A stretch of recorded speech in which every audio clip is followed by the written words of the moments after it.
You know that feeling when a conversation starts completely normal and then somehow within minutes, you're both saying things you can't take back?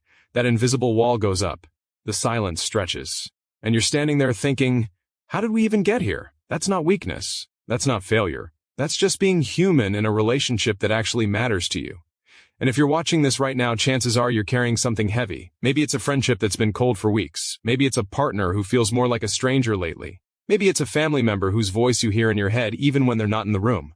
Whatever it is, it's real. And it hurts more than most people will ever admit out loud. Here's what nobody talks about. Conflict doesn't destroy relationships. It's how we handle conflict, or how we completely fall apart during it, that determines whether a relationship grows or slowly dies. Researchers who have spent decades studying relationship patterns found something remarkable. The couples and friendships that stayed strong long-term weren't the ones who never fought. They were the ones who learned how to fight differently. They repaired faster. They understood each other deeper after the dust settled. The conflict actually became the fuel. So before we go any further, I want to be honest with you. If you're someone who thinks relationship conflict is just going to magically get better on its own without any new skills or new understanding, this video might not shift things for you. But if you're someone who is genuinely ready to stop the same painful cycle from repeating again and again, stay with me, because what I'm about to share changes everything. And if you want to go even deeper after this video, we have something linked in the description below. It works. People who've gone through it describe it as finally having a map when you've been lost for years. But don't click it yet. Finish this video first. Get the foundation right here. Now let me paint you a picture. Imagine you're in the middle of an argument. Your heart is pounding, your thoughts are racing, the other person says something and it hits a nerve so deep that suddenly you're not even talking about the actual issue anymore. You're dragging up things from 6 months ago. They are too. The volume goes up, the words get sharper. And then one of two things happens. Either someone storms off and the problem gets buried alive, or something gets said that leaves a mark that takes months to heal. Sound familiar? The reason this happens has nothing to do with how much you love each other. It has everything to do with what happens inside your brain under emotional pressure. When you feel threatened in a conflict, even emotionally threatened, your brain's alarm system activates, your body shifts into protection mode. And here's the brutal part. The part of your brain responsible for empathy, for listening, for finding solutions, it goes almost completely offline. You are literally not operating with your full mental capacity during a heated argument. Neither are they. So both of you are reacting from a place of fear and self-protection, and you're both convinced that you're the one being reasonable.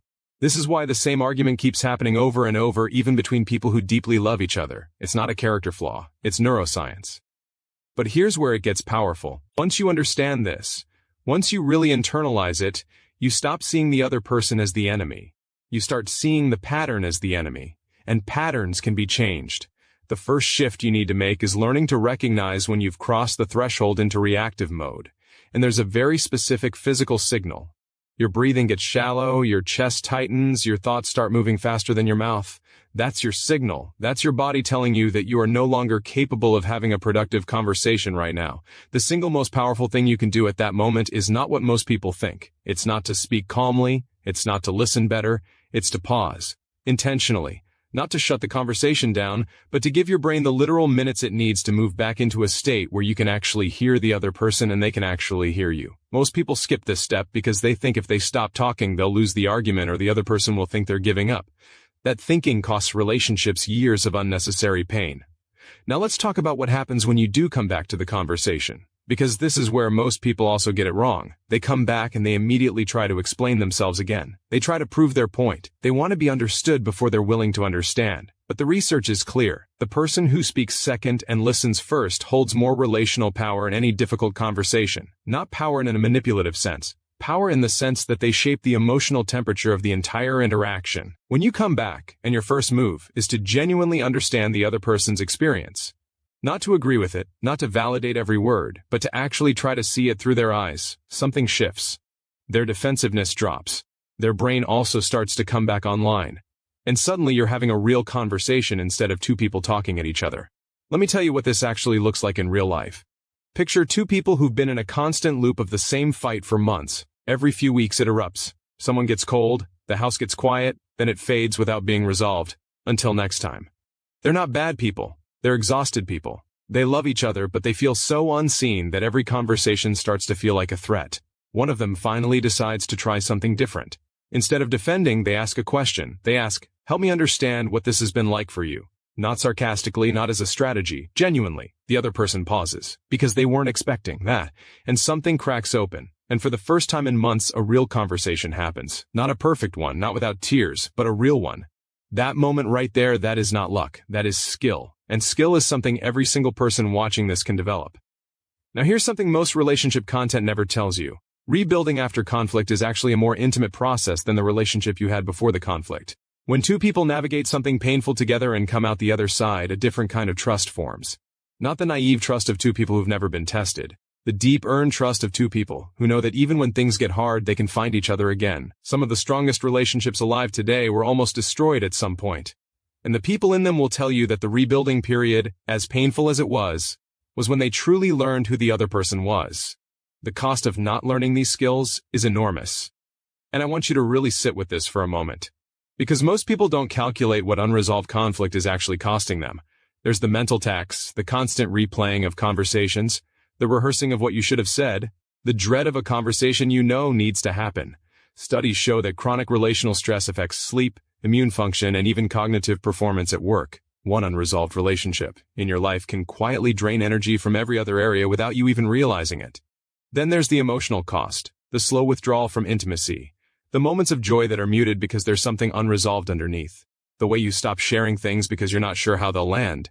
That disconnection grows over time, and one day you look at someone who was once your closest person and you realize you don't really know each other anymore. And then there's the time cost. Years. Literal years of someone's life can be spent in the same painful loop when a different approach could have broken the cycle in weeks.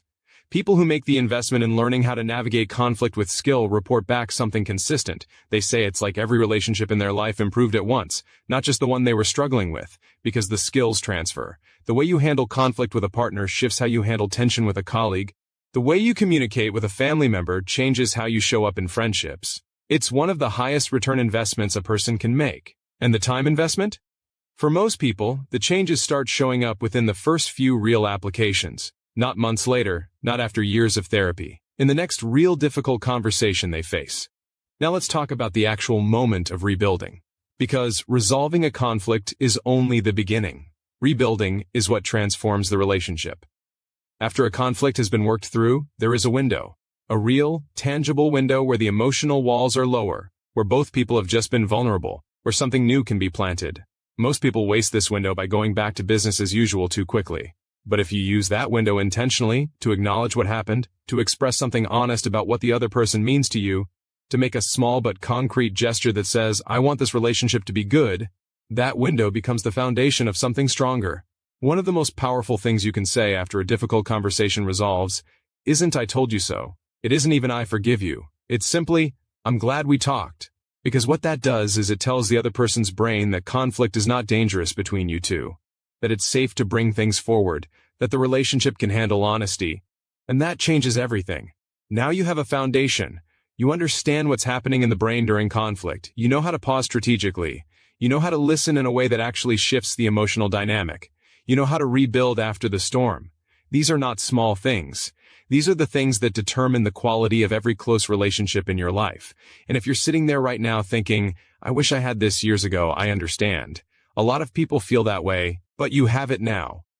And now is the only place change can ever happen. There is a program linked in the description below this video. It goes much deeper than what we've covered here.